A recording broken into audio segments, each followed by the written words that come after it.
ما زلت مصر ان قوات الشرطه، اتمنى من وزير الداخليه يغير الاستراتيجيه، ما يسمعش للدكتور الببلاوي ويبص لهذا الوطن ويعمل خطته الامنيه، بحيث دي جماعه ارهابيه بتنزل تكسر وتدمر. مفيش حاجه اسمها اصل ده طيب وده وحش، ده طيب وده وحش، لا.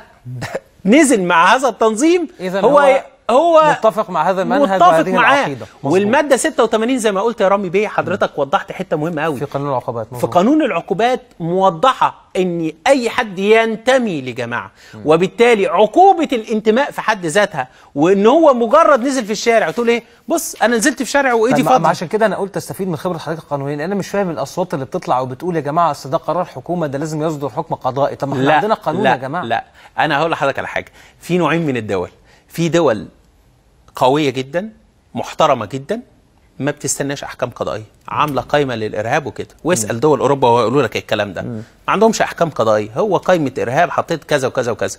أمريكا لما حطت قائمة الإرهاب وحطت جماعة الإخوان وحماس. لا ما حطتش جماعة الإخوان، حطت حماس وحطت لا ما أنا هقول لك اسمعني للآخر. على فكرة الإخوان كانت محطوطة على قائمة الإرهاب بتاعت أمريكا.